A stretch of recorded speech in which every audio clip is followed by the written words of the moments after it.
Hello Mabuhay, welcome back to another rant episode.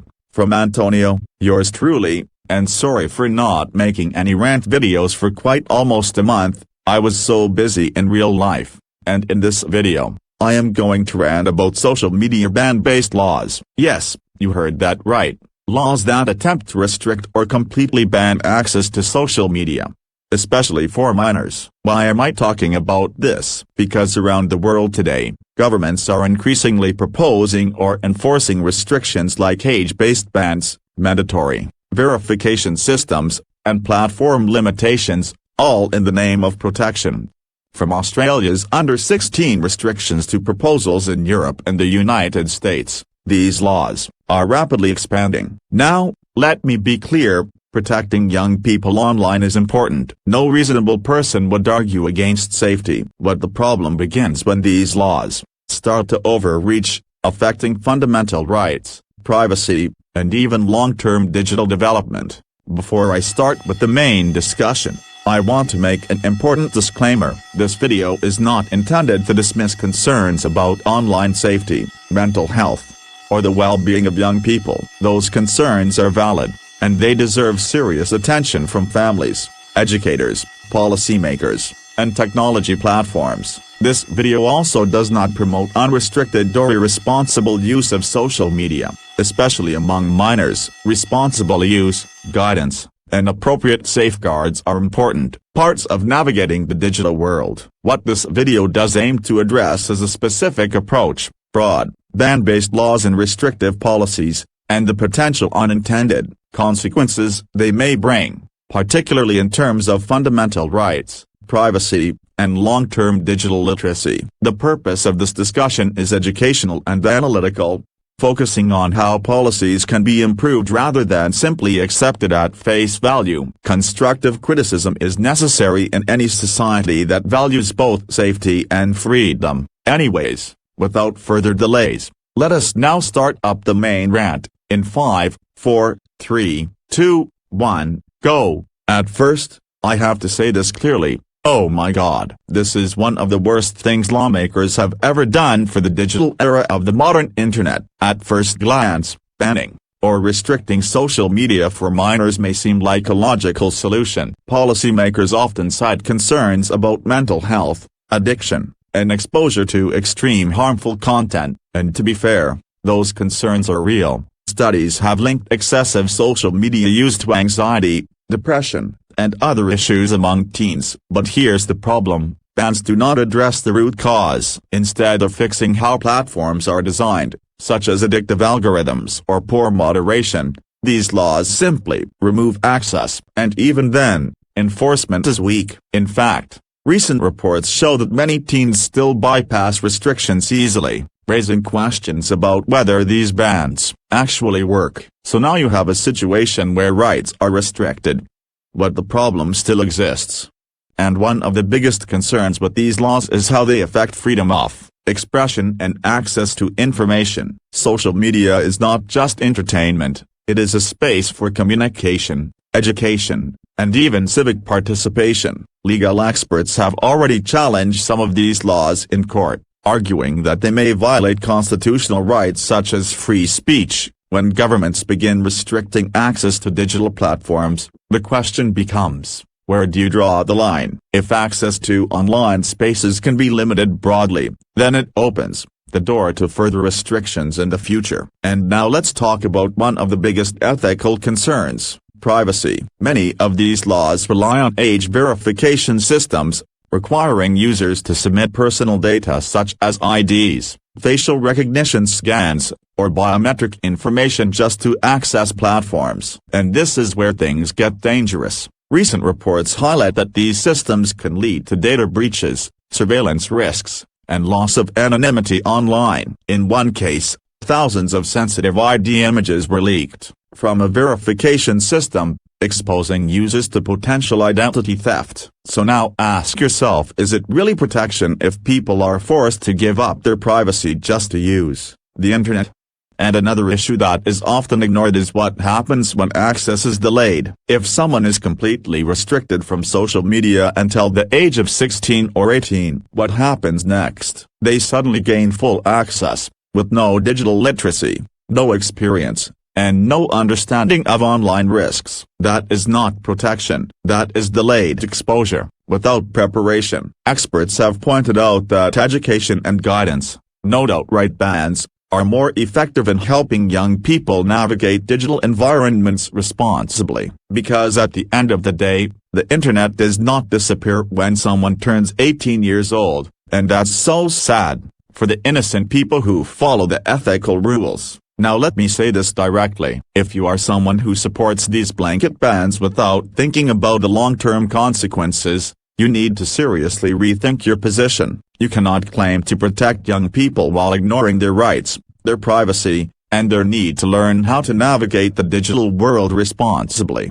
If your solution is simply to block access instead of fixing systems, improving education, or strengthening platform accountability, then you are not solving the problem, you are avoiding it. And if you are comfortable with systems that require people to upload IDs, scan their faces, or sacrifice anonymity just to participate online, then you are also normalizing a future where privacy becomes outlawed or illegal. And to put it in another way, if your solution is simply to block access instead of fixing systems, improving education, or strengthening platform accountability, then you are not solving the problem, you are avoiding it. You are choosing the easiest visible action instead of the most effective one. Because let's be honest here, banning access does not eliminate harmful content, it does not reform platform algorithms, and it certainly does not teach young people how to think critically or behave responsibly online. All it does is create the illusion of action while leaving the root causes untouched.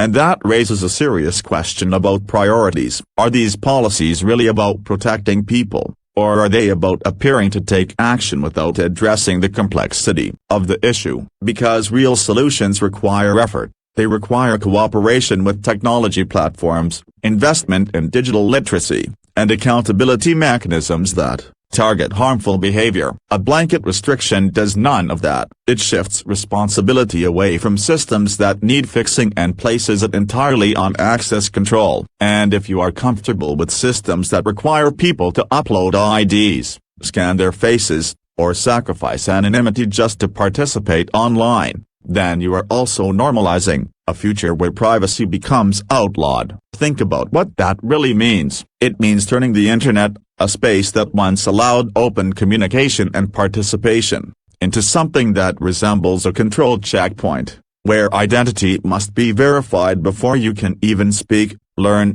or engage. Once that kind of system is normalized, it doesn't just stop at social media. It sets a precedent. Today it's age verification for platforms. Tomorrow, it could be expanded into broader surveillance mechanisms, tracking behavior, limiting access to information, or profiling users based on identity data. And once that infrastructure is in place, it becomes very difficult to roll back. You also have to consider the risks involved in storing sensitive personal data. No system is perfectly secure. Data breaches happen when people are required to submit identification documents or biometric information. They are placing trust in systems that may not be able to fully protect that data. If that information is leaked, misused, or exploited, the consequences are not temporary, they can follow a person for years. So again, ask yourself, is this really the kind of digital environment you want to support? One where participation comes at the cost of privacy? One where safety is defined by restriction instead of education? One where systems are left unchallenged,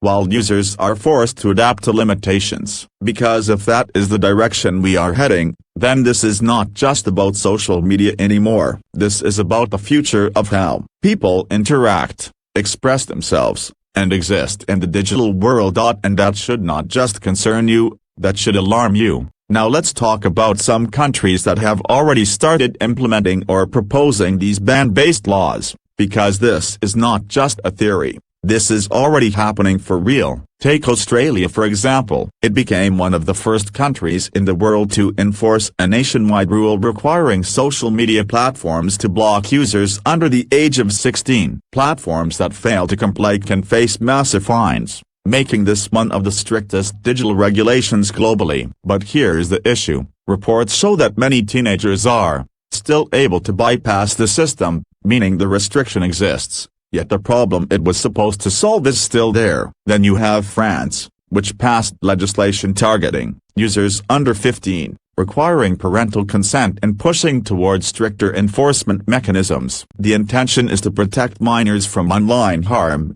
but again, this raises the same concerns: enforcement, privacy, and whether restriction alone actually solves the deeper issues. More recently, Greece announced plans to ban social media use for children under 15 starting in the near future, citing concerns like anxiety, addiction, and sleep disruption. This shows how quickly the idea is spreading. One country introduces it, and others begin to follow. And it doesn't stop there. Across the European Union, multiple countries are pushing for stricter age verification systems under broader laws like the Digital Services Act, which pressures platforms to monitor and restrict access more aggressively. Even in the United States, several states have introduced or passed laws requiring age verification or parental consent, with critics warning that these measures may threaten privacy and free expression due to data collection requirements. And it's not just Western countries doing this. Even here in Southeast Asia, we are seeing the same pattern emerge. Indonesia, for example, has already implemented a nationwide policy banning social media access for users under the age of 16. The government began enforcing this in 2026, requiring platforms to block or deactivate accounts belonging to minors as part of a broader child protection regulation. Malaysia is also moving in a similar direction. The government has announced plans to ban social media use for those under 16, alongside stricter age verification systems that may require identification to access platforms. And when you look at this together, Australia, parts of Europe, the USA, and now countries like Indonesia and Malaysia, it becomes very clear that this is not isolated policy making anymore. This is a growing global trend. In fact, recent reports show that multiple countries across different regions are either planning or considering similar restrictions on minors' access to social media. So now the question becomes even more serious if this trend continues and spreads further. Are we actually building a safer digital environment? Or are we slowly normalizing restriction, surveillance, and reduced access as the default solution? So let me say this directly to lawmakers and supporters of these policies around the world. If you think banning access is the solution, then you are missing the bigger picture. You are treating the symptom while ignoring the system that created the problem in the first place. You cannot regulate your way out of poor platform design by simply locking out people. You cannot claim to protect young people while refusing to invest in education, digital literacy, and responsible technology development. And you certainly cannot call it protection if the outcome is a generation that suddenly enters the online world at 16 or 18 with little to no experience, no guidance, and no understanding of how to navigate it safely. If you truly believe these bans are effective,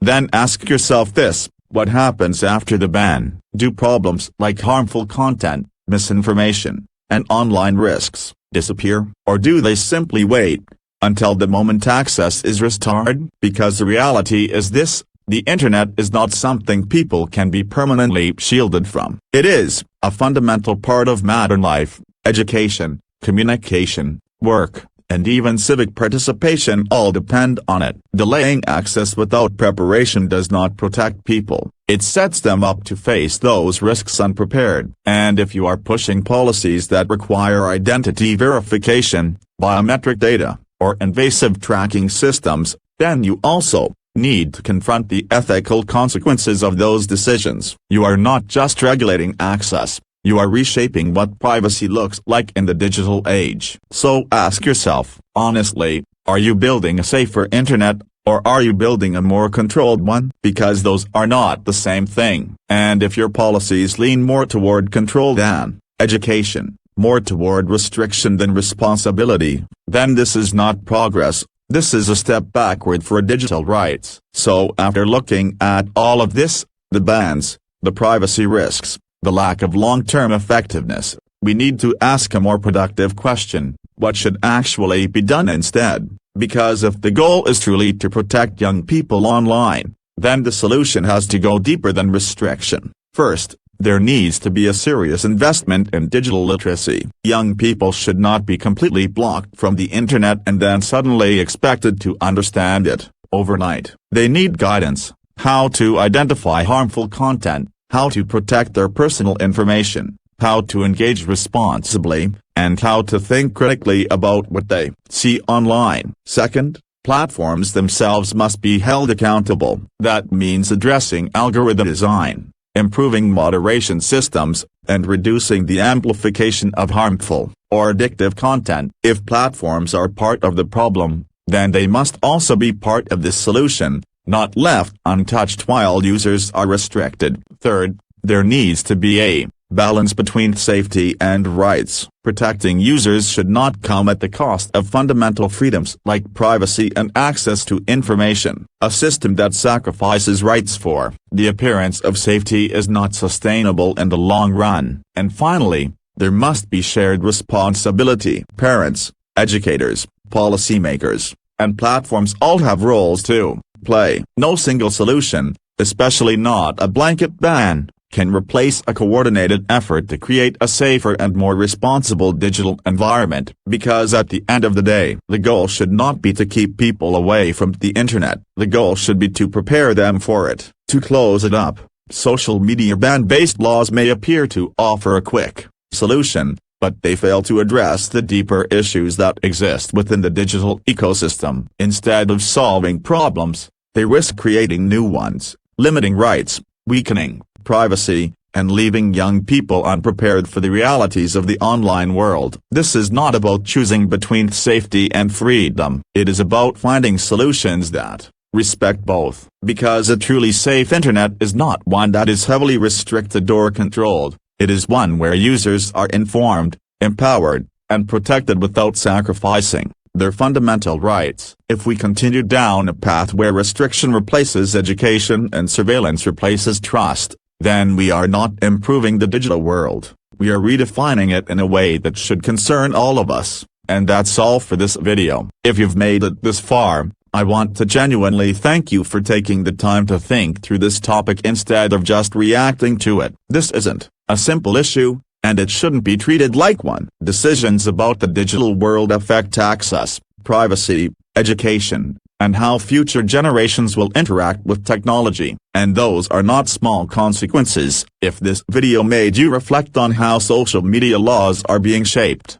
then don't just leave it here. Share it, discuss it, and challenge ideas respectfully. Whether you agree or disagree, what matters is that these conversations are happening with actual depth and awareness, not just surface-level reactions. If you support more balanced approaches that protect users without stripping away rights or privacy, then make your voice part of that discussion. Because policies don't just appear out of nowhere, they are shaped by what people are willing to question, accept, or push back against. So if you found value in this video, like it, subscribe to the channel, and stay tuned for more discussions that focus on real-world impact, not just headlines. Thank you for watching, and I'll see you in the next video. And may God bless you, and may His light continue to guide and shine upon you, now and always. Amen.